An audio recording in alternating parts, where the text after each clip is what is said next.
సంక్రాంతికి పల్లెలన్నీ హడావిడిగా మారితే పట్టణాలు మాత్రం వెలవెలబోతున్నాయి.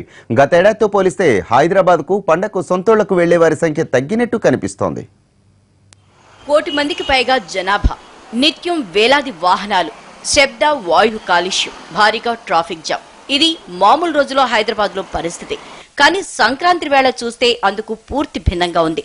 సంక్రాంతికి వరుస సెలవులతో సొంతూళ్లకు వెళ్లిన జనాలతో పల్లెల్లో భోగిమంట సంబరాలు అంబరాన్ని తాకుతుంటే హైదరాబాద్ లో మాత్రం రోడ్లు ఖాళీ అయ్యాయి. భోగి పండుగ రోజు వాహనాలు లేక హైదరాబాద్ రోడ్లు బోసిపోయాయి. సాధారణ రోజుల్లో 5 కిలోమీటర్ల మేర దూరం వెళ్లాలంటే గంటకు పైగా సమయం పట్టేది. కానీ ఇప్పుడు మాత్రం దూరం ఎంతైనా తక్కువ సమయంలో వెళ్తున్నారు వాహనదారులు.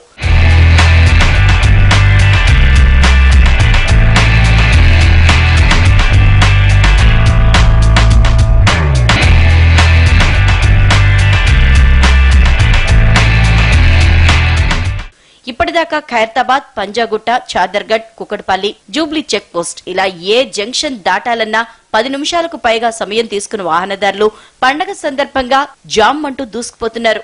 మరో 3-4 రోజులు సంక్రాంతి పండగ సెలవులు ఉండటంతో అప్పటిదాకా ట్రాఫిక్ జామ్ కు కాలం చెల్లినట్లే.